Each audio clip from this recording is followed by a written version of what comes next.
네, 이제 17일 앞으로 다가왔습니다. 22대 총선, 여야 할 것 없이 승리를 위한 총력전에 돌입했는데요.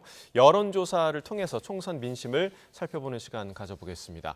엄경영 시대정신연구소장, 김봉신 메타보이스 이사 나오셨습니다. 어서 오십시오. 안녕하십니까. 네, 안녕하세요.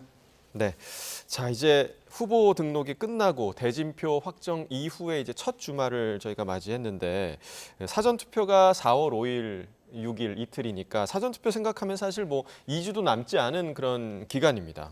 작은 일에도 이 기간 동안 좀 여론이 출렁일 수 있다. 이렇게 좀 예상해 볼 수 있겠죠? 네, 그렇습니다. 지금은 상대적으로 분위기가 좋은 민주당에서 리스크 경계령이 떨어졌는데요. 민주당은 한 달 전만 해도 과반 못 미치는 일당이 목표다. 이렇게 얘기를 했는데 분위기가 점점 좋아지면서 예. 이 원내 과반은 물론 최근에는 180석, 심지어는 200석 얘기까지 나오고 있고요. 그리고 200석과 함께 윤석열 정권에 대한 심판론이다. 이걸 이제 점화하고 있는데 이 당 지도부 일각에서는 이런 총선 낙관론을 굉장히 경계하고 있다 이렇게 말씀드릴 수 있을 것 같고요. 그리고 최근에 이재명 대표도 경기 북부를 방문해서 이게 재정 대책 없이 이 분도, 그러니까 경기도를 나누면 예. 강원 서도, 그러니까 강원의 서쪽 예. 이렇게 이제 발언을 했다가 결국 유감 표명을 했고요. 예. 그리고 이제 조국 혁신당 이 붐에 대한 견제도 본격화하고 있습니다. 예. 그래서 민주당은 더불어 몰빵 이렇게 이제 주장을 하고 있고 반면에 조국 혁신당은 이 비조 지민, 그래서 비례대표는 조국 혁신당, 예. 지역구는 민주당. 그러니까 이렇게 이제 서로 견제와 견제를 맞받아치고 있습니다. 예. 자, 민주당 지도부에서 이런 그 좋은 분위기, 이른바 좋은 분위기를 경계하는 이유도 지금 얼마 남지 않은 시점에 만약에 변수가 발생한다면 그만큼 여론이 금방 또 돌아설 수 있다. 이런 우려 때문이겠죠. 어떤 변수를 좀 조심해야 될 거라고 생각하세요? 가장 큰 변수는 이제 모든 당이 마찬가지이긴 하겠지만 그 막말이라든지 예. 망언 이런 것들이 가장 크죠. 지난 2020년 총선에서는 보통 이제 깜깜이 기간 직전까지 하고 그 깜깜이 기간 전후해서 약간 좀 흔들릴 수가 있는데요, 민심이. 그때 이제 차명진 전 의원 세월호 유가족 망언이 있었습니다. 예. 그러면서 굉장히 전국적으로 휘청했었는데요. 그렇게 따지면은 모든 당에서 막말을 조심해야 될 것 같습니다. 네, 말을 조심해야 한다. 자, 한 주간의 민심 수치로는 좀 어떻게 나왔는지 살펴보겠습니다. 먼저 한국갤럽이 발표한 윤 대통령 지지율부터 좀 보겠습니다. 자, 대통령 지지도 2주 연속 지금 하락하는 모습을 보였는데요. 3월 첫 주가 39%, 그러니까 40% 턱 밑이었는데 지난주 36%, 이번 주 34%로 2%포인트가 또 낮아지는 모습을 보였습니다. 자, 하락의 배경 어떻게 좀 분석하고 계십니까? 네, 이른바 황희 논란에 직격탄을 맞았다 이렇게 볼 수 있는데요. 황상무 전 시민사회 수석 사퇴한 게 이 수요일 새벽이거든요. 그리고 이종섭 호주 대사가 귀국한 게 목요일 아침입니다. 예. 그런데 이 한국갤럽 여론조사는 화수목 이렇게 3일간 실시됐습니다. 예. 그런데 여론조사를 3일간 실시하게 되면 앞에 이틀 동안 주로 하고 뒤에 하루는 주로 이제 보완 조사 이렇게 하거든요. 그래서 황희 논란이 이제 대체로 진정이 됐는데 이것에 대한 그런 여파가 여전히 이제 부정적으로 미쳤다. 그러니까 반영이 좀 덜 된 거죠. 예. 그리고 이게 정부가 수요일 날 오후에 의대 정원을 대학별로 배정한 이런 것들을 발표했는데 예. 이것도 이제 그 전까지, 그러니까 수요일까지는 이 의사 파업에 대한 피로도가 누적이 되면서 예. 국민들의 우려가 굉장히 높아졌다. 이런 것들이 작용을 해서 윤 대통령 지지율이 소폭 하락했다 이렇게 분석할 수 있습니다. 예, 방금 뭐 의대 증원 관련 이야기를 주셨습니다만 이 부분과 관련해서 좀 세부적으로 보자면 의대 증원 확대 관련해서는 긍정, 부정이 모두 상승했지만 긍정 상승폭이 더 컸거든요. 내일 뭐 의대 교수 사직 이슈도 있고 또 면허 정지 처분 이번 주에 이뤄질 거다 이런 예상도 있는데 앞으로 좀 이 부분 어떻게 될 거라고 전망하시나요? 그렇죠. 그런데 이제 그 의대 정원 확대를 긍정 평가 이유로 언급하는 그런 분들이 조금 많아졌다. 예. 4%포인트 많아졌다라고 하는데요. 예. 그렇지만 긍정 평가는 상승되지 않고 2%포인트 오차범위 내에서 아주 극히 미세하게 하락을 했습니다. 그렇게 본다면은 사실은 의대 정원 이 이슈가 더 이상 그 정부의 대통령의 긍정률을 올리는 상방 압력으로 작용하고 있지 못하고요. 예. 더불어서 마찬가지로 이제 여당 국민의힘의 지지도에도 긍정적인 영향이 없다고 봐야 될 것 같습니다. 예. 자, 지금 보시면 부정평가의 이유 중에 가장 큰 부분을 차지하고 있는 게 경제, 민생, 물가입니다. 그러니까 역시나 지금 어떻게 보면 국민들이 체감상 느끼지 못하는 그런 물가의 하락, 이 부분이 부정평가에 좀 영향을 준다고 봐야겠죠? 네, 그렇습니다. 그 중에서도 윤 대통령이 하나로마트 양재점 방문했는데요. 예. 대파 논란이 있었습니다. 맞습니다. 875원. 예. 이 논란이 있었는데 이 875원 논란은 소비자와 생산자에게 모두 다 좋지 않은 영향을 미쳤다. 예. 그러니까 소비자 입장에서는 그 가격에 대파를 사본 적이 없고요. 또 생산자 입장에서는 875원으로 마트에서 팔게 되면 대파 맛을 갈아엎어야 된다. 남는 게 없다. 네, 남는 게 없다. 이제 이런 주장이 맞물리면서 이게 윤석열 대통령과 국민의힘이 동시에 공격받는 그런 상황이 연출됐는데요. 하나로마트에서는 대파 하락세가 최근에 이제 이루어지고 있고 양재점 외에도 다수 하나로마트에서 이를테면 미끼 상품으로 팔았다 이렇게 해명을 하기는 했는데 예. 야당이 이 민생 파탄이라는 공세를 적절히 활용하면서 네. 선거전을 유리하게 이끌고 있다 이렇게 볼 수 있습니다. 자, 확실히 이제 국민은 먹고 사는 문제에 가장 좀 민감하게 반응할 수밖에 없다라는 거를 좀 증명해주는 지표였고요. 이어서 정당 지지도를 좀 확인을 해보겠습니다. 자, 정당 지지도 보면요. 국민의힘이 34% 그러나 3%포인트가 하락한 수치고 더불어민주당은 1%포인트가 올랐습니다. 거의 비슷한 수준이고요. 그리고 그 다음을 보면 조국혁신당이 8%로 나왔습니다. 아무래도 이제 국민의힘의 하락의 이유를 좀 분석을 해보자면 말씀해주신 황희 이슈, 황상무 수석 사퇴, 이종섭 호주대사 귀국 이런 과정에서 당정 간에 좀 불협화음을 보인 부분이 좀 영향을 많이 끼쳤다. 이렇게 좀 봐야 할까요? 어떻게 분석하십니까? 예, 그렇습니다. 그런데 이제 정당과 관련해서는 이제 몇 가지 더 봐야 될 지점은 예. 사실 이제 공천과 관련돼서 더불어민주당이 2월 달까지만 하더라도 공천과 관련해서 내부 불협화음이 상당히 컸다 이렇게 됐었는데요. 예. 지금 3월 초를 경과하면서 국민의힘도 사실은 더불어민주당보다 더 나을 게 없다라고 해서 두 당에 대한 평가가 점점 비슷하게 수렴하고 있다라는 그게 이제 지지도에 강하게 좀 반영이 되고 있고요. 예. 나머지 한동훈 위원장 많이 열심히 뛰고는 있지만 사실은 방금 말씀 주신 황상무 수석 그리고 이종섭 호주대사 관련된 이슈가 조금 지연됐습니다. 그 해결이 예. 지연이 됐고 그 부분에 대해서 한동훈 위원장 굉장히 좀 힘을 좀 발휘해서 보수 성향이신 분들의 어떤 예. 지지를 확 끌어내줘야 되는데 과정이 좀 약간 좀 지지부진한 그런 모습이 있었습니다. 예.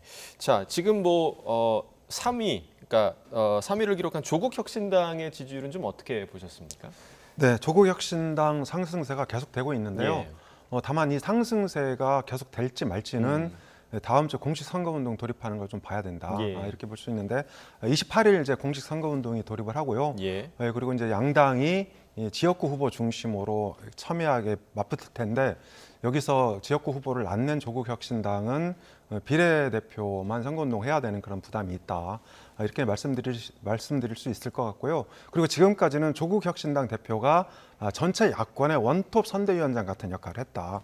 왜냐하면 조국 대 윤 대통령, 윤 대통령 대 조국 이런 구도가 부각이 되고 이것이 이제 정권 심판론의 군불이 됐거든요. 예. 그런데 다음 주부터는 공식 선거운동이 본격적으로 돌입하게 되면 다시 한동훈 대 이재명 대 한동훈 구도가 부각될 가능성이 있다. 이렇게 되면 조국혁신당 지지율은 다소 조정받을 가능성이 커졌다. 이렇게 볼 수 있습니다. 예.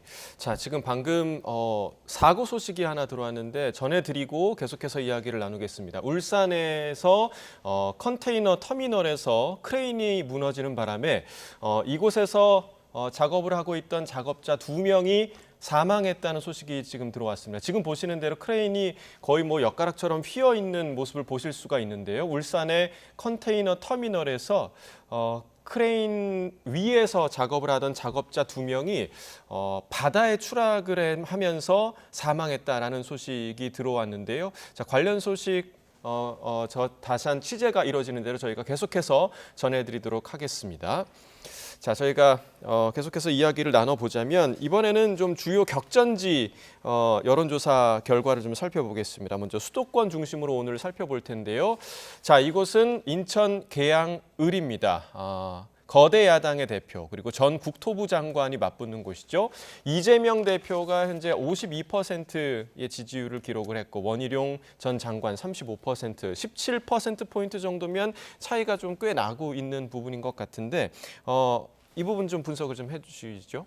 예. 이 조사가 보시면 17%포인트인데 저 정도면 방금 말씀 주신 것처럼 격차가 상당해서 예. 회복이 가능할까, 따라붙는 게 가능할까라고 이제 생각하실 시청자분들이 많을 것 같습니다. 예. 그런데 이제 다른 조사 중에서는 일부 격차가 더 좁혀진 것도 있기는 있습니다. 예. 그런데 지금 27%포인트 격차가 나는 경우에는 이게 그 지지하는 후보를 먼저 묻는, 지지하는 정당보다 먼저 묻는 경우가 많고요. 예. 그렇게 됐을 때는 정당을 머릿속에 환기하기 전에 후보에 대해서 생각을 하게 되면 이렇게 나온다. 이렇게 분석을 하시면 되겠습니다. 예. 그러니까 질문의 순서에 따라 그게 좀 조금, 바뀔 다릅니다. 수도 있다. 조금 다르게 그렇죠. 나타날 정당을 수 있다. 먼저 생각하면 예. 격차가 좀 줄어들기도 합니다.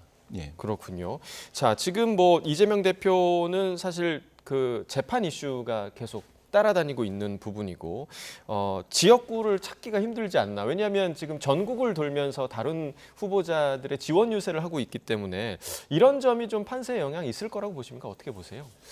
그런데 인천 계양구는 전통적으로 민주당 강세 지역이고요. 또 예. 지역 여론이 그러니까 우리 지역구 출신 중에서 유력한 차기 지도자가 있다. 이러면 이제 그 정도는 양해해 주는 측면도 있습니다. 방금 김봉신 이사 말씀하셨는데 한 후보 지지율이 50%를 넘고 이것이 오차 범위 밖에 있으면 예. 사실 역전이 좀 어렵다. 어. 이런 이제 주장도 좀 있고요. 그리고 예. 만약에 이재명 대표가 계양을에서 진다면 이 수도권 전체에도 민주당이 전멸하는 거나 마찬가지다. 예. 이렇게 볼 수도 있거든요. 그래서 이 이재명 대표가 안정적으로 우세를 보이고 있다. 이렇게 이제 분석할 수 있고요. 예. 다만 원희룡 후보도 여기서 선전을 하면 지더라도 인천의 다른 지역에 긍정적인 영향을 미칠 수도 있다. 이렇게 봅니다. 자, 선전을 하면이라고 이제 해주셨는데 원희룡 후보의 역전의 계기는 없을 거라고 보세요. 어떻게 보십니까? 저는 역전까지는 좀 쉽지 않고 이거를 10% 이내로 이 격차를 축소하느냐 마느냐 이렇게 이제 보는데요. 왜냐하면 지난 대선 때도 이재명 당시 후보가 윤석열 후보한테 대략 한 9%포인트 정도 이긴 지역입니다. 그리고 이제 지방선거에서도 민주당 후보가 6%포인트 정도 격차로 이겼기 때문에 예. 이 선거 지형이 민주당한테 상당히 우호적이고 이제 이재명 대표에 대한 플러스 시너지가 있다. 이렇게 볼 수 있습니다. 예. 자, 이번에는 경기 화성을 여론조사 결과를 좀 보겠는데요. 화성을 같은 경우는 유권자의 연령층이 가장 젊은 곳으로 불리죠. 그래서 이준석 개혁신당 대표가 이곳을 이제 출마할 결심을 했다. 이렇게 알려진 곳이기도 한데 지금 거대 야당의 양당의 영입 인재, 공영훈 후보 그리고 한정민 후보가 출사표를 던졌고 이준석 후보 이렇게 3파전인데 지금 판세 좀 어떻다고 보십니까? 뭐 공영훈 후보가 압도적으로 좀 우위에 있긴 하네요. 예. 3파전이기는 하지만 1강 2중이라고만 봐야 되는 그런 예. 상황이어서요. 2중 두 후보가 단일화를 한다고 하더라도 1위에 있는 공영훈 후보를 예. 좀 압도하기는 쉽지 않다라는 부분이고요. 예. 이준석 대표 같은 경우에는 호기롭게 이 지역을 선택을 했는데 예. 지금 두 자릿수, 그러니까 20%에 육박하는 저 정도라면 예. 완주의 어떤 동력은 확보한 거고요. 그래서 노력을 하면은 저 정도보다는 좋을 수도 있겠지만 그런데 공영훈 후보를 이긴다라고 예측하기에는 지금 네. 쉽지는 않네요. 뒤집기는 힘들다. 예. 지금 이준석 대표의 지지율에 대해서 어떻게 보세요? 낮긴 하지만 그 개혁신당 당에 대한 지지율보다는 훨씬 높게 나오는 거 아닙니까? 그렇습니다. 비교적 선전하고 있다 이렇게 예. 볼 수 있는데요. 20% 초중반이니까 이제 아마도 유권자들이 이준석 대표가 우리 정치에 조금 어떤 이제 가능성이 있다, 예. 미래가 있다 이렇게 보고 좀 더 지지를 많이 보낸다 이렇게 볼 수 있고요. 예. 제가 봐도 뒤집기는 좀 쉽지 않지만은 예를 들어서 1강 2중 구도를 조기에 무너뜨리고 그러니까 양강 구도를 형성하게 되면 막판 스퍼트를 내볼 수도 있다. 그러니까 이제 뭐 그러니까 인위적인 단일화는 아니더라도 국민의힘 후보를 압도하게 되고 국민의힘 지지율을 이준석 대표가 빨아들이게 되면 양강 구도 성립이 가능하거든요. 이렇게 예. 되면 이제 막판에 역전을 노려볼 수도 있다 이렇게 볼 수 있습니다. 그러니까 저 정도 지지율은 이준석 대표 개인이 이렇게 받을 수 있는 지지율이라고 그렇습니다. 생각해도 되는 거죠? 개인기에 의한 예. 스타십에 의한 예. 그런 지지율이다 이렇게 봅니다. 알겠습니다. 자, 이번에는 경기 성남을 가보겠습니다. 수도권 대표적인 격전지 중에 한 곳이죠. 자, 이광재 후보, 또 안철수 후보, 류호정 후보 같은 경우는 지금 사퇴를 한 상황인데 그 이전에 지금 여론조사가 이루어진 것으로 보입니다. 40%와 45%. 지금 이번 여론조사 결과는 좀 어떻게 분석하시나요? 예. 오차범위 이내에서 예. 두 후보가 격돌하고 있는 예. 이런 상황이 계속해서 반복적으로 나오고 있는데요. 류호정 후보가 만약에 어느 한 후보에게 네. 자신이 가지고 있는 지지세를 다 몰아준다 하더라도 지금 상황이 완전히 바뀌거나 하기에는 쉽지는 않을 것 같습니다. 다만 예. 지금 전반적으로 수도권 전체적으로 민주당이 조금 뭐 길을 편다고 해야 될까요? 예. 그런 상황이 되어 있기 때문에 안철수 후보라고 하더라도 오차범위 밖을 넘어서 아주 크게 승리하고 있지 않는 한 예. 긴장의 끈을 놓을 수 없다 이렇게 네. 봐야겠습니다. 그야말로 초접전 지역이 아닌가 생각이 드는데 지금 방금 보셨던 그 여론조사 결과 다시 한 번만 보여주시면 지금 이 여론조사 결과는 45대 44 그리고 그 전에는 40대 45 이 정도로 지금 다른 양상을 보이고 있어서 지금 김 이사님은 류호정 후보의 지지 여부가 크게 영향을 미칠 것 같지 않을 수도 있다라고 얘기를 해주셨지만 혹시 좀 다른 의견을 가질 수도 있으실 것 같아요. 네, 분당구는 전체적으로요 중산층이 밀집한 도시 신도시 지역이고요. 그리고 최근에 종부세와 이 재건축 이슈가 있는 지역입니다. 예. 재건축은 제1기 신도시 특별법과 연관돼 있는 지역이죠. 그리고 지난 대선 때하고 지방선거 때, 대선 때는 이제 윤석열 대통령이 그리고 지방선거 때는 현재 신상진 성남시장이 대략 15%포인트 차로 이긴 지역입니다. 예. 그래서 저는 이광재 후보가 지금 굉장히 이제 추격을 하고 있지만 예. 오차 범위 밖에서 안정적으로 앞서고 있어야 승리가 가능하다. 예. 이렇게 봅니다. 그러니까 저희가 이제 500명 조사하게 되면 그 표본 오차가 플러스 마이너스 4.4%포인트거든요. 예. 그러면 이제 대략 9%포인트 정도 앞서 있어야 민주당이 승기를 잡았다 이렇게 볼 수 있을 것 같고요. 예. 유호정 후보가 사퇴했는데 유호정 표는 저는 대체로 개혁신당 즉 2030 남자들의 표다 이렇게 봅니다. 예. 그래서 다소 안철수 후보한테 유리하게 작용하지 않을까 이렇게 분석합니다. 알겠습니다. 자, 다음은 바로 옆이죠. 경기 성남 을입니다. 이 지역은 이재명 민주당 대표의 최측근 그리고 윤 대통령 대통령실 출신이죠. 홍보수석 출신의 김은혜 후보의 대결인데 이 지역도 굉장히 좀 접전 양상을 보이고 있는데요. 분당 지역이 사실 부동층 민심의 바로미터다 이렇게 불리기도 하는데 그런 결과가 나올 수 있을까요? 어떻게 좀 보십니까? 예, 맞습니다. 부동층 민심의 바로미터가 맞을 것 같고요. 이 지역이 이 현역이지 않겠습니까? 예. 그렇지만 이제 고전을 면치 못하고 있는 건데요. 그 전에도 이제 그 개표 결과에서 압도적으로 이기거나 하지는 못했습니다. 그런 점에서 지금 김병욱 후보 같은 경우엔 강자를 지금 만난 셈이고 예. 그런데 김은혜 후보가 만약에 이 지역에 와서도 지금 오차범위에서 완전히 붙어 있는 상황에서 예. 만약에 패배한다면 그러면은 이번 정부 인사들이 예. 다 질 수도 있는 그런 어떤 상징적인 곳이 돼서 예. 굉장히 긴장도가 높고요. 그런 측면에서 두 후보 아주 한 치 앞도 내다볼 수 없는 대결이 펼쳐질 것 같습니다. 예, 김은혜 후보는 이제 전 지역구 의원이기도 했기 때문에 또 이제 강세를 보이는 부분도 있는 것 같고요. 자, 이번에는 좀 서울로 들어와 보도록 하겠습니다. 대통령실이 용산으로 떠나긴 했지만 여전한 정치 1번지 수식어를 달고 있는 곳이죠. 종로입니다. 서울 종로. 곽상원 후보, 노무현 전 대통령의 사위로 잘 알려진 곽상원 후보가 거의 50%에 육박하는 지금 지지율을 가져가고 있는데 굉장히 좀 차이가 좀 많이 나네요. 어떻게 좀 보셨나요? 네, 그렇습니다. 여기 종로도 여론조사마다 들쭉날쭉 저렇게 이제 차이가 많이 나는 경우도 있고 예. 어떤 경우는 격차가 상당히 줄어 있는 경우도 있는데요. 예. 종로의 선거 지형을 보면 지난 대선 때 윤 대통령이 3%포인트 차로 이긴 지역이고요. 그리고 지방선거 때는 국민의힘 정문원 후보가 4.5%포인트 격차로 이겼습니다. 그래서 윤석열 정부 출범 때부터는 비교적 보수 민심이 강하게 표출되는 지역이었고요.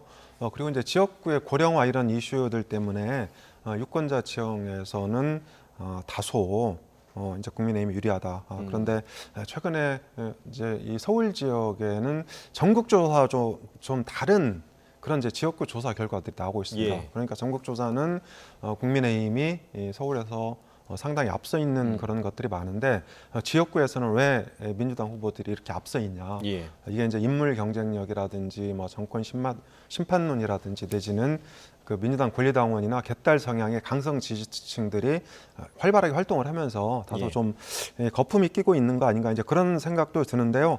사실 종로 선거 판세는 그러니까 저는 이제 민주당이 경합 우세 정도 예. 저렇게 뭐 물론 저 여론조사 격차에도 불구하고 저는 그렇게 예. 보고 있고요.